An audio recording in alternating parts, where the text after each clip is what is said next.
जननीं शारदां देवीं रामकृष्णं जगद्गुरुं पादपद्मे त्वयोश्रित्वा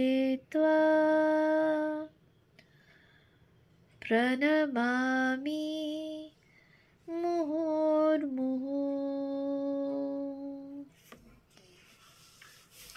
পূজনীয় স্বামী গম্ভীরানন্দজি মহারাজের রচনা শ্রীমা সারদা দেবী গ্রন্থ থেকে পাঠ, পৃষ্ঠা সংখ্যা 283।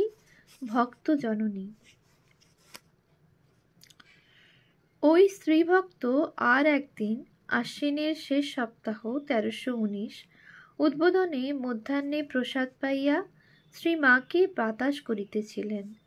মা তাহাতে বলিলেন, ওইখান থেকে একটা বালিশ নিয়ে আমার এখানে শোও, আর বাতাস লাগবে না। মায়ের বালিশে শোয়া অন্যায় মনে করিয়া রাধুর ঘর হইতে একটি বালিশ আনিতেই শ্রী মা হাসিয়া বলিলেন, ওটা পাগলের, রাধুর মার বালিশ গো, তুমি এই বালিশটাই আনো না, তাতে দোষ নেই। রাধুকে ডাকিলেন, রাধু আয়, তোর দিদির পাশে শো। একটি বৈদ্যবংশীয়া ভক্ত মহিলা শ্রী মাকে রাঁধিয়া খাওয়াইতে চাহেন, তাই শ্রী মা তাহাকে কিছু আনিতে অনুমতি দিয়াছেন। পরদিন 27 শ্রাবণ 1325 তিনি কিছু খাবার লইয়া উদ্বোধনে আসিতেই মা বলিলেন, এই দেখো গো, আবার কত কষ্ট করে এসব নিয়ে এসেছে। নলিনী দিদি বলিলেন, তুমি চাও কেন, তাই তো নিয়ে আসে। মা উত্তর দিলেন, তা ওদের কাছে চাইব না, আমার মেয়ে।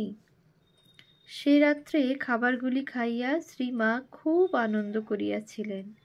এমনকি নলিনী দিদির যে এত সূচিবায়ু, তিনিও বলিয়াছিলেন, আমার তো কারু রান্না রোচে না, কিন্তু এর হাতে খেতে তো ঘেন্না হচ্ছে না।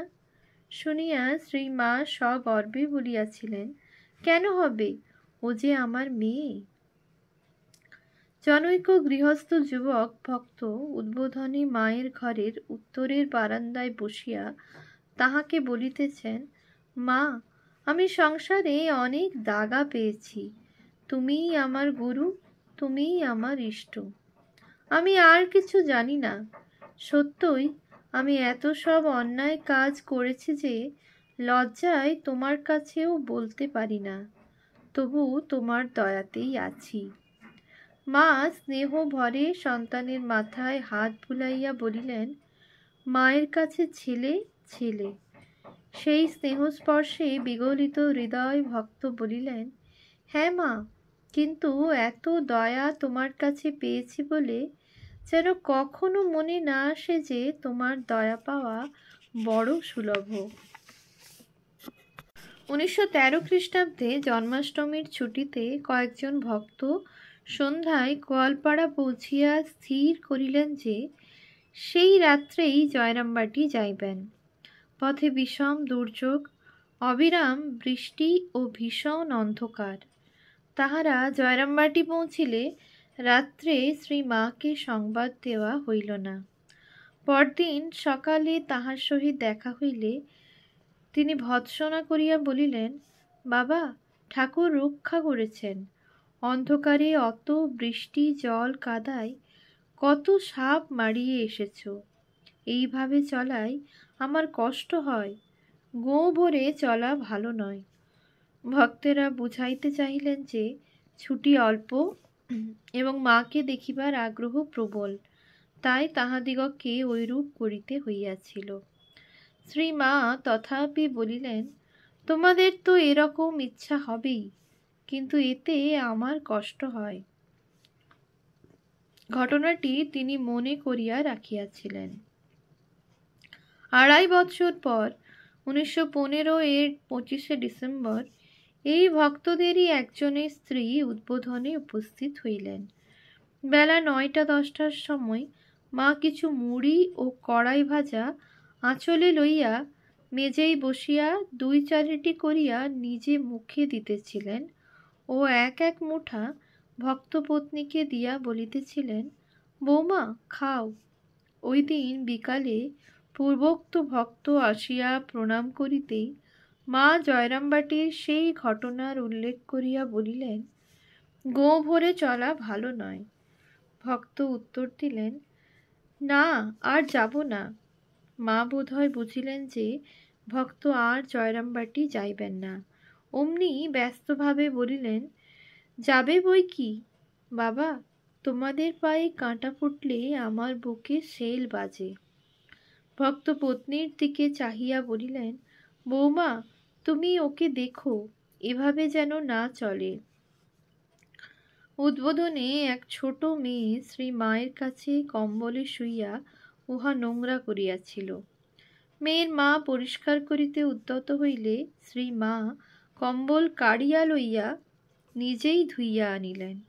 মেয়ের মা যখন আপত্তি করিলেন, মা তুমি কেন ধোবে, তখন শ্রী মা সংক্ষেপে অথচ প্রাণস্পর্শী ভাষায় উত্তর দিলেন, কেন ধোবো না, ও কি আমার পর?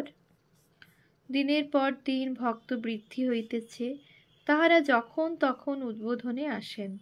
তাহাদের রুচি বিচিত্র, প্রয়োজন বিবিধ। মায়ের বিশ্রাম নাই, অসুবিধাও বহু। সব দেখিয়া একদিন শ্রীযুক্তা গোলাপ মা অনুযোগ করিলেন, তোমার যেমন হয়েছে, যে আসবে মা বলে অমনি পা বাড়িয়ে দেবে। মা ইহার উত্তরে বলিলেন, কি করব গোলাপ, মা বলে এলে আমি যে থাকতে পারি নে। শ্রী মায়ের এই স্বতঃস্ফূর্ত স্নেহ পীযূষ ধারা শুধু ভক্তদের মধ্যেই আবদ্ধ ছিল না, উহা সমস্ত জাগতিক সম্বন্ধাদির বাঁধ অতিক্রমপূর্বক শতধা প্রবাহিত হইয়া সকলের হৃদয়ের তৃষ্ণা মিটাইত। রাধুর খুড়শ্বশুর ভোলানাথ চট্টোপাধ্যায় মহাশয়কে পত্র লিখাইতে বসিয়া শ্রী মা নিঃসংকোচে বলিয়া চাইতেছেন, লেখো বাবা জীবন। রাধুর মা অমনি বাধা দিলেন, সে কি গো, সে যে তোমার বেয়াই। মা তেমনি অবিচলিত চিত্তে বলিলেন, তা হোক, সে আমাকে মা বলে আনন্দ পায়, আমিও তার কাছে তাই।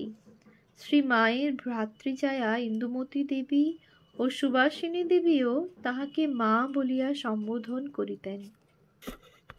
শুধু ভক্ত বা আত্মীয়বর্গ নহেন, অপরেও এই স্নেহবারি পানে পরিতৃপ্ত হইতেন। একবার শ্রী মা অসুখ হইতে উঠিলে সকলে সিংহবাহিনীর মন্দিরে পাঁঠা বলি দিতে চাহিলেন, কিন্তু শ্রী মা কয়েক টাকা রসগোল্লা ভোগ দেওয়াইলেন। বিকালে গ্রামের সকলকে প্রসাদ দিবার জন্য 4টার সময় 2বার ঘণ্টা বাজাইবার সঙ্গে সঙ্গে দলে দলে গ্রামবাসী আসিয়া মায়ের নূতন বাড়ির পশ্চিমের রাস্তার দুদিকে সারি দিয়া বসিয়া গেল। সাধুরা পরিবেশন করিতে লাগিলেন এবং শ্রী মা এক দৃষ্টে দেখিতে থাকিলেন। তাহার মুখমণ্ডলে তখন এক অলৌকিক প্রসন্নতা। শুধু বড় বড় ব্যাপারে নহে, খুঁটিনাটি প্রত্যেক ব্যবহারেও ভক্তগণ শ্রী মায়ের অনুপম মাতৃত্বের পরিচয় পাইতেন, যেন সত্য সত্য আপনারই মা। তিনি অচিরে প্রত্যেক সন্তানের রুচির সহিত পরিচিত হইয়া ঠিক সেই রূপ ব্যবস্থা করিতেন। নলিনবাবু জয়রামবাটিতে উপস্থিত হইয়া প্রায় 15 জন ভক্তের সহিত আহারে বসিয়াছেন। তাহার মনে হইল যেন শ্রী মা তাহারই প্রতি সমধিক স্নেহদৃষ্টি রাখিয়া আদর করিয়া খাওয়াইতেছেন। ইহাতে তিনি লজ্জিত হইতেছিলেন, কিন্তু ভোজনের পর ভক্তদের সহিত আলাপ করিয়া বুঝিলেন যে সকলেরই ঐরূপ অনুভূতি হইয়াছে। প্রসাদ বিতরণকালে দেখা যাইত যে শ্রী মা সন্তানদের রুচি অনুযায়ী সর্বোত্তম দ্রব্যটি প্রত্যেকের হাতে তুলিয়া দিতেন। প্রথম যিনি আসিলেন তিনি তাহার দৃষ্টিতে যেটি সর্বোৎকৃষ্ট তাহা পাইয়া সন্তুষ্ট চিত্তে চলিয়া গেলেন। দ্বিতীয় ব্যক্তিও তাহার বিবেচনারূপ সর্বোত্তম দ্রব্যটি পাইলেন। এইরূপ সকলের পক্ষে। সকলেই জানিলেন যে মা তাহাকে আন্তরিক স্নেহ করেন। আবার মুখ খুলিয়া প্রয়োজন জানাইবার আগেই মা তাহা পূর্ণ করিয়া দিতেন। জনৈক সাধু যখন জয়রামবাটি পৌঁছিলেন, তখন মা খাইতে বসিয়াছেন। তাহার স্বাদ ছিল একদিন তিনি মায়ের পাতে প্রসাদ পাইবেন। মা ছেলেদের খাওয়াইয়া নিজে খাইতেন এবং তাহাদিগকে দুধ ভাত প্রসাদ করিয়া পাঠাইয়া দিতেন। সুতরাং তাহার পাতে বসিয়া প্রসাদ পাইবার ভাগ্য ছেলেদের ঘটিত না। সেদিন সাধুটি উপস্থিত হইবা মাত্র শ্রী মা তাহার জন্য জলখাবার ও তামাক পাঠাইয়া দিলেন। তিনি তামাক খান, মা ইহা জানিয়া রাখিয়াছেন। পরে নিজের খাওয়া শেষ হইলে তাহাকে ডাকিয়া একখানি পাত দেখাইয়া বলিলেন, বসে পড়ো বাবা, এ পাতে আমি খেয়েছি। মা শালপাতায় খাইয়াছিলেন এবং প্রসাদী সমস্ত জিনিসই চারিদিকে সাজানো ছিল। মানুষ কেহই নির্দোষ নহে জানিয়া তিনি সকল সন্তানকেই সমভাবে গ্রহণ করিতেন। একবার জনৈক ভক্তের কোনো আচরণের জন্য ঠাকুরের এক বিশিষ্ট অন্তরঙ্গ ভক্ত শ্রী মাকে অনুরোধ করিয়াছিলেন তিনি যেন তাহাকে নিকটে আসিতে না দেন। তাহাতে মা বলিয়াছিলেন, আমার ছেলে যদি ধুলো কাদা মাখে, আমাকেই তো ধুলো ঝেড়ে কোলে নিতে হবে। পাপ তাপের বোঝা লইয়া শত শত ভক্ত আসিতেন। তাহাদের অনেকের স্পর্শে মায়ের চরণে অসহ্য জ্বালা হইত, কিন্তু তিনি নীরবে সহ্য করিতেন। দর্শনার্থীদের প্রণামের পর একদিন বৈকালে রাসবিহারী মহারাজ দেখিলেন শ্রী মা বারান্দায় আসিয়া হাঁটু অবধি কেবল ধুইতেছেন। জিজ্ঞাসা করিয়া বলিলেন, আর কাউকে পায়ে মাথা দিয়ে প্রণাম করতে দিও না। যত পাপ এসে ঢোকে আর পা জ্বলে যায়, পা ধুয়ে ফেলতে হয়। ওই জন্যই তো ব্যাধি। দূর থেকে প্রণাম করতে বলবে বলিয়াই আবার বলিতেছেন, এসব কথা শরৎকে বলো না, তাহলে প্রণাম করা বন্ধ করে দেবে।